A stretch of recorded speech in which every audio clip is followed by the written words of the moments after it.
Sun Risers హైదరాబాద్తో ఉన్న 11 ఏళ్ల బంధానికి ముగింపు పలుకుతూ star fast bowler Bhuvneshwar Kumar భావోద్వేగానికి లోనయ్యాడు. ఎస్ఆర్హెచ్ను వీడినప్పటికీ ఆరెంజ్ ఆర్మీతో ప్రేమ కొనసాగుతుందని భువి అన్నాడు.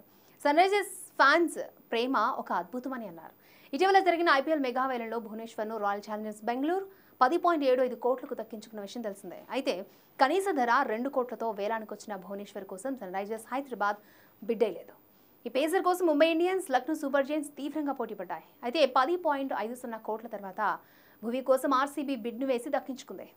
2014లో భువనేశ్వర్ను ఎస్ఆర్హెచ్ 4.25 కోట్లకు దక్కించుకుంది. ఆ తర్వాత నుంచి ఫ్రాంచైజీలోనే కొనసాగించింది. కానీ 34 ఏళ్ల ఈ స్వింగ్ కింగ్ను రిటర్న్ చేసుకుని సన్ రైజర్స్ యాజమాన్యం వేలంలోనూ సొంతం చేసుకోవడానికి ట్రై చేయలేదు.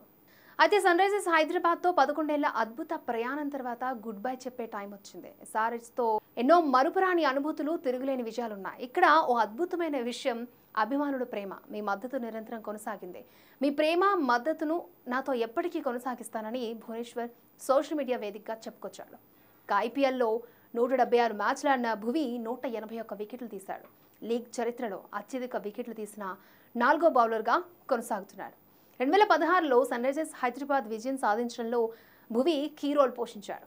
2016-17 సీజన్లో అత్యధిక వికెట్లు తీసి వరుసగా 2 సార్లు పర్పుల్ క్యాప్ను అందుకున్న బౌలర్గా భువి చరిత్ర క్రియేట్ చేశాడు. అయితే 2009లో ఆర్సీబీ తరపున ఐపీఎల్లో అరంగేట్రం చేసిన భువి తిరిగి తన తొలి ఫ్రాంచైజీకి చేరుకున్నాడు.